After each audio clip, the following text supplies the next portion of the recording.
Bienvenidos a un nuevo capítulo de EcoSalud, del programa multiplataforma del Eco Multimedios, donde hablamos de prevención en salud. Hoy nos acompaña la doctora Analía Orbe. Ella es médica clínica especialista en diabetes. Analía, ¿cómo estás? Bienvenida. ¿Qué tal? ¿Cómo estás? Gracias por acompañarnos. Bueno, un gran tema y en principio, como siempre, pedimos qué es de definición, ¿no? ¿Qué es la diabetes? ¿Qué es la diabetes?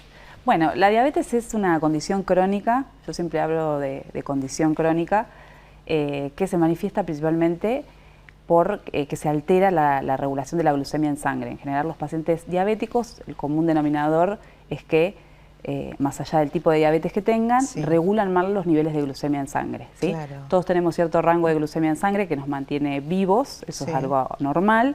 En los diabéticos tienden a regular a la hiperglucemia, que es valores por encima del rango normal, ¿sí? Ese exceso. Ese exceso de glucemia, exacto, Ajá. de glucosa en sangre, ¿sí? Claro. ¿Y qué diferencia tiene con resistencia a la insulina? La resistencia a la insulina es una condición que no necesariamente quiere decir que el paciente ya sea diabético, ¿sí? Que también está influenciada genéticamente, como lo es la diabetes, y es un factor de riesgo para tomar en cuenta por terminar posiblemente en una diabetes, ¿sí? Claro. Por eso que cuando, digamos, es un diagnóstico clínico la insulinoresistencia, hay signos que aparecen en el paciente de insulinoresistencia que son una alarma ya para que uno empiece a tomar una conducta para evitar después desembocar en una diabetes o en una prediabetes, ¿sí? Claro. Va de la mano también la insulinoresistencia, más allá de lo que es la influencia genética, con muchos otros factores que van de la mano con la diabetes, que son el sobrepeso, la obesidad, ¿sí? El sedentarismo, ¿sí? Claro. Entonces son muchos factores ambientales, por decirlo, asociados, para los cuales uno puede actuar y prevenir el desarrollo de una diabetes, ¿sí? Y la diabetes se origina tenemos por el factor genético, pero ¿qué lo causa, qué lo ocasiona? Bueno, hay múltiples causas que llevan a que una persona tenga diabetes, ¿sí? Yo siempre explico que voy a hablar puntualmente de diabetes tipo 2, que es la diabetes más frecuente, ¿sí? Hay varios tipos de diabetes, siempre nombramos la diabetes tipo 2 porque representa el 95% de las diabetes a nivel mundial, ¿sí? Y hay un causal basado en la genética, principalmente, tiene una fuerte carga genética la diabetes. De hecho, muchos pacientes tienen antecedentes familiares de diabetes, sus padres, sus abuelos o hermanos, pero no es el único factor, digamos. Uno puede tener la genética y quizás no desarrollarla nunca o desarrollarla tardíamente. Lo que tiene acá mucha relevancia son aquellos factores de riesgo que uno puede modificar y que son los que a veces desencadenan la patología. Y ahí hablamos de factores que tienen que ver con el estilo de vida, con el sedentarismo, la actividad física, el tipo de alimentación que tenemos, el manejo del estrés, que es algo que también influye mucho en el desarrollo de enfermedades crónicas, ¿sí? Y después hay otros factores que no son modificables, como es la edad. A medida que vamos creciendo tenemos más riesgo de tener diabetes, ¿sí? Esos factores no los podemos modificar, pero bueno, hacemos foco siempre en estos que tienen que ver con el estilo de vida, porque es lo que después determina que aparezca la enfermedad o no, ¿sí? ¿El sobrepeso y la obesidad sí o sí es un factor de riesgo? Es un factor de riesgo asociado, no siempre está presente, ¿sí? Y a la inversa, de hecho, hay muchos pacientes que tienen obesidad o sobrepeso que quizás nunca van a ser diabéticos, por esto que te contaba, que a veces hay una genética que predispone y es lo que me va a condicionar a ser diabético o no. Por eso puede pasar que uno vea, eso se lo preguntan muchos pacientes, que a veces por ahí se comparan con otro y entonces piensan por qué yo tengo diabetes y el otro que tiene obesidad no la tiene, y bueno, y a veces tiene que ver con este factor de la genética. Claro. Mencionabas esto del manejo del estrés. En el último tiempo, ¿se detectan más casos, por esta forma de vida que tenemos? Sí. ¿No? De hecho, como te decía, hoy en día hacemos mucho hincapié en lo que es hablar de diabetes para tomar una conducta activa en cuanto a detectarla de manera temprana, porque de la gran cantidad de pacientes con diabetes que hay a nivel mundial, lo que sabemos es que hay muchos que desconocen que tienen la patología. Y eso a veces es justamente porque tiene una etapa que es muy silente y porque, digamos, quizás no se llega al diagnóstico por desconocimiento, ¿sí? Al tener pocos síntomas y uno no hacerse un control, por ahí hacemos el diagnóstico de manera tardía. Sí. Y hablando de síntomas, ¿a qué tenemos que estar atentos? Atentos, sí. En etapas tempranas, yo siempre digo, en etapas tempranas no da síntomas, entonces siempre yo lo que le sugiero que a cualquier adulto joven, a partir de 25 o 30 años, se haga un control, un chequeo de salud para detectar si ya empieza a aparecer algún grado de alteración en la glucemia, porque ya ahí uno puede empezar a actuar.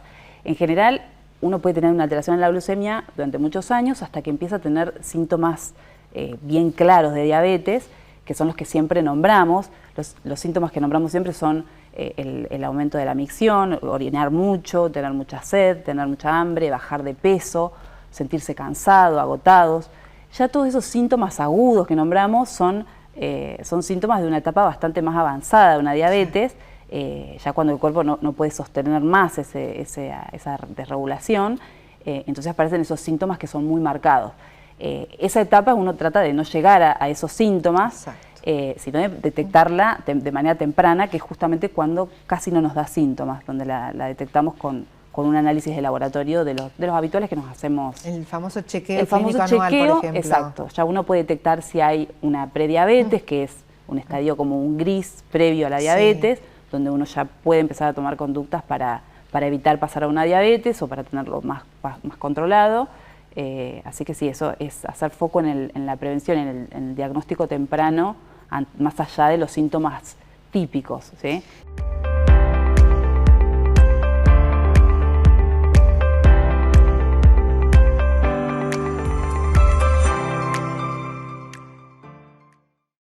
¿Y en edades, Analía? Porque antes se decía, por ahí se creía que en determinada edad podría ser, pero ¿es indistinto? No, es indistinto en realidad. En su momento, antes se hacía como una gran separación entre diabetes tipo 2, que era la diabetes del adulto, y la diabetes tipo 1, la que era insulino dependiente, del niño, ¿no? Hoy no es tan así, sabemos que diabetes tipo 1, que es la autoinmune, que es de otro origen, también puede aparecer en la adultez, ¿sí? En el adulto joven o incluso mayor. Y la diabetes tipo 2, como te decía, como está asociada a todas estas cuestiones que tienen que ver con la alimentación, el sedentarismo, el estrés, la obesidad y el sobrepeso, que tanto se ve en chicos, puede aparecer de manera mucho más temprana, digamos. Incluso hay adolescentes con diabetes tipo 2, niños con diabetes tipo 2, ¿sí? Así que lo de las edades puede abarcar varias edades. Claro. ¿Sí? Y en cuanto a tratamientos, ¿no? Bien. Puntualmente lo que es diabetes tipo 2, el tratamiento siempre inicia con cambios en el estilo de vida, eso es un pilar que es fundamental. Lo nombro primero siempre porque a veces eso pasa de largo, como si fuese algo sencillo, pero es lo más difícil porque es lo que más cuesta, lo que más les cuesta a los pacientes, tomar como una conducta, cambiar hábitos, eso es lo más complicado, hasta que se alcanza el hábito. Una vez que se alcanza el hábito, después es más fácil sostenerlo. Y después siempre, la mayoría de las veces, se hace un apoyo en un tratamiento farmacológico que ahí está individualizado al paciente, porque hay muchas opciones terapéuticas hoy en día. Entonces, bueno, uno de acuerdo a ciertas características del paciente, a si tiene alguna otra comorbilidad, elige el fármaco que va a utilizar. En el caso de diabetes tipo 2, la mayoría de las veces se empieza el tratamiento con fármacos por vía oral, ¿sí? Claro. No es una enfermedad que la mayoría de las veces no empezamos usando insulina, que es por ahí lo que más le temen las personas. La mayoría de las veces empezamos con cambios en el estilo de vida que implica actividad física, aprender a alimentarse, no es hacer dieta, sino que es aprender a alimentarse y cambiar hábitos, hacer un cambio que sea sostenible, ¿sí? Controlar el tema del manejo del estrés. Y bueno, la parte farmacológica que inicialmente suele ser, como te decía, un medicamento vía oral. Claro, en la mayor parte porque de los se cree que tener diabetes es no poder comer azúcar, sí, cosas dulces.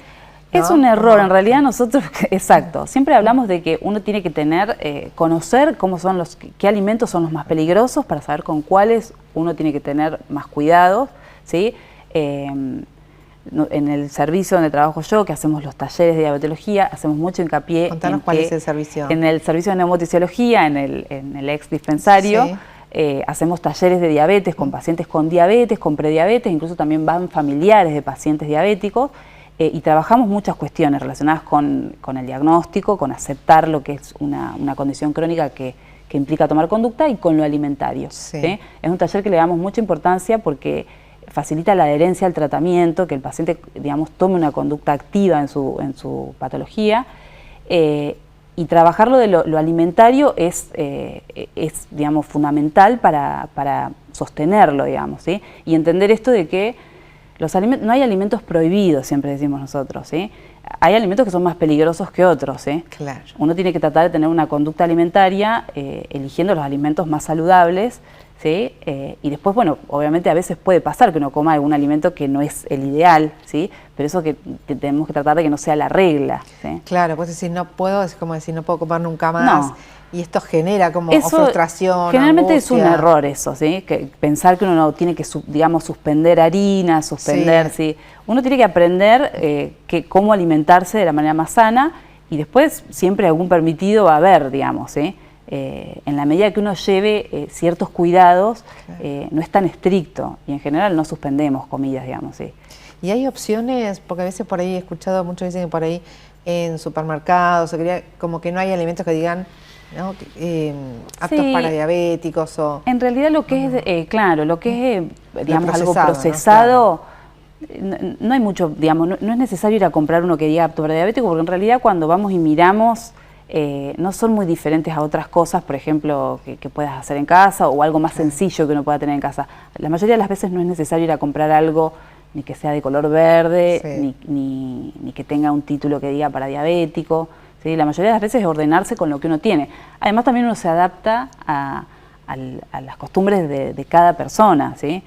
A las posibilidades, a las costumbres, a cómo puede ordenar su alimentación con lo que consume habitualmente. Claro. ¿Sí?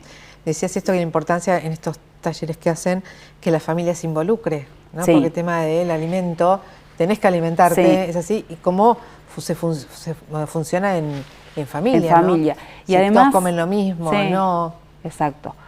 También porque eso es un tema que siempre nombramos, la diabetes no es algo contagioso, pero sí es muy común que uno, si tiene diabetes, tus hijos tienen riesgo de tenerla el día de mañana, entonces que vean que tu conducta alimentaria de chicos, para ellos también es una enseñanza para su futuro en cuanto a hábitos, ¿sí? Sí. Lo mismo si te ven haciendo actividad física, es más fácil que ellos después les quede eso en su cabeza y aprendan y lo sostengan como hábito de vida, digamos, ¿sí? Por eso es que nosotros en el taller van muchos pacientes con su familia, incluso hay pacientes que por ahí no pueden ir por alguna cuestión y va o su esposa o su hermana o algún familiar y lo hace por ellos, digamos, para aprender.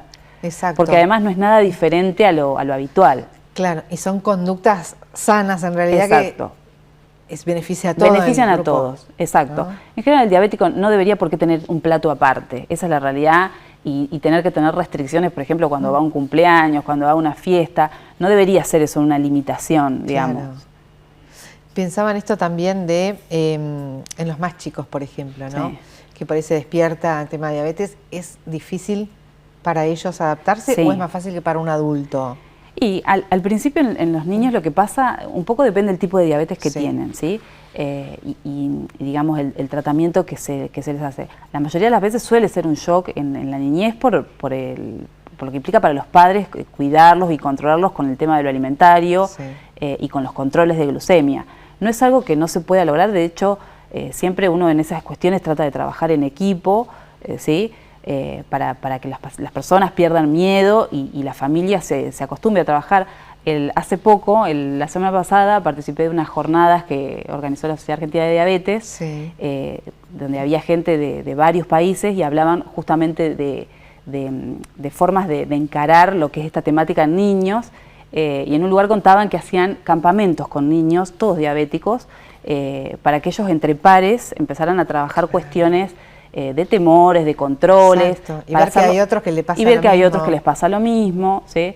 Y se puedan desenvolver normalmente, como otros niños. Pero bueno, todo eso es trabajo, es un trabajo que va más allá de solo el médico, digamos. Por eso te decía que es interdisciplinario, involucra a la familia, el colegio. Claro. ¿Y de diabetes tipo 1? ¿Qué es? La diabetes tipo 1, bueno, también es un tipo de diabetes en la cual se altera la regulación de la glucemia, como te decía, digamos, se tienden a la hiperglucemia. La diferencia principal con la diabetes tipo 2 son patologías totalmente diferentes en su fisiopatología, es decir, se producen de forma diferente. En la diabetes tipo 1 lo que ocurre es que hay una autodestrucción del páncreas, que es el órgano productor de insulina. El origen es autoinmune, que es una palabra que se escucha bastante, es como se generan anticuerpos propios que atacan tejido propio, ¿no? Claro. Y de esa manera, digamos, eso genera que vaya perdiendo producción de insulina el páncreas hasta, digamos, necesitar de una insulina externa, ¿sí? Sí. Por eso es que son pacientes que dependen exclusivamente de la insulina en este tipo de diabetes. En esos casos, en la diabetes tipo 1, por ahí a veces como el tratamiento, digamos, implica aprender ciertas cuestiones un poco al principio más, como más complejas, no complejas en sí, digamos, que hay que aprenderlas. Por ahí eso es lo más costoso a veces con niños a nivel familiar, ¿sí? Cuando es diabetes tipo 1. Pero no es algo que es imposible, de hecho lo llevan adelante muchas familias y lo llevan bien, es cuestión de aprendizaje y, como digo, de trabajarlo así en comunidad, digamos. Que son los mismos pacientes los que se aplican, sí. se hacen las propias mediciones. Se hacen las mediciones, ¿no? Se aplican, hay mucha tecnología para lo que es diabetes tipo 1, eso gracias a Dios ha cambiado mucho. Si uno mira hace años atrás, lo que era insumos para pacientes con diabetes tipo 1 era mucho más complejo que lo que hay ahora. Hoy hay muchos sistemas para sensores y cosas para que les facilitan la vida a los niños, ni hablar, y al paciente adulto joven también con diabetes tipo 1, que no tienen que quizás estar tan pendientes de pincharse o hacerse algunos controles. ¿Qué pasa con, por ejemplo, la piel? Mucha gente requiere que por ahí la piel se reseca, hace más cortes. Claro, en general, digamos, el paciente que tiene una diabetes controlada no debería tener problemas en la piel diferentes a los que tiene una persona normal, ¿sí? En general, si está controlado, no debería pasar nada. Siempre tratamos de hablar de que el control es importante porque cuando la diabetes está descontrolada, genera más inflamación en el cuerpo y se empiezan a alterar mecanismos de defensa, ¿sí? Entonces, por ahí es más fácil que una persona con diabetes pueda tener una infección bacteriana o micótica en la piel. Y bueno, y las infecciones en la piel, digamos, son la primera barrera de defensa que tiene el cuerpo, entonces por ahí a veces puede tardar más en controlarlo, pero estrictamente si tiene bien controlada la diabetes, no debería tener otros problemas diferentes a la de una persona no diabética. Claro, el tema es controlarse. Es controlarse, mantenerla controlada y cuidarse obviamente la piel, no lastimarse, ¿sí? Hay mucho temor a veces con lo que es el pie, las lesiones, lo que es el pie diabético. Yo siempre les explico a los pacientes que las lesiones en los pies tienen que ver con, obviamente, la diabetes descontrolada y con otros factores que están asociados a la diabetes, como son las enfermedades vasculares periféricas, la neuropatía por diabetes, que es lo que a veces hace que se pierdan sensibilidad en la piel y se lastimen y quizás no reconozcan la herida de manera temprana. Por eso es tan importante conocer esas cosas, ¿no? Y uno saber cómo manejarse, revisarse la piel, los pies, la planta de los pies. Son cuestiones para ir aprendiéndolas, digamos. Sí, además me imagino que cada paciente es personal, su tratamiento es personal. Sí. Pues también hay esto, a mí me da resultado, viste que enseguida hace tal cosa, ¿no? Sí, cada paciente es un mundo y tiene sus cuestiones individuales. Sí, y hay los controles fundamentales para detección temprana, ¿verdad? Para detección temprana, sí. Yo creo que eso es lo más importante a veces de la charla que trato de dejar, que más allá de, como es tan frecuente, más allá de los síntomas que uno a veces los recalca, estos síntomas que siempre nombramos como característicos de una diabetes, son los síntomas de una diabetes más avanzada. Por eso es importante que uno hacerse algún control, más aún si uno tiene factores de riesgo, ¿sí? Sin factores de riesgo también hay que hacerlo, el control, pero si uno tiene sobrepeso, si uno sabe que fuma, es hipertenso, que no hace actividad física, que tiene el antecedente de un familiar diabético, está bueno hacerse un laboratorio común, sencillo, donde uno ya puede detectar si hay alguna alteración en la glucemia y empezar a tomar una conducta. Analía, muchísimas gracias. No, gracias a vos. La doctora Analía Orbe, ella es médica clínica especialista en diabetes. Nos reencontramos en un próximo capítulo de Ecosalud.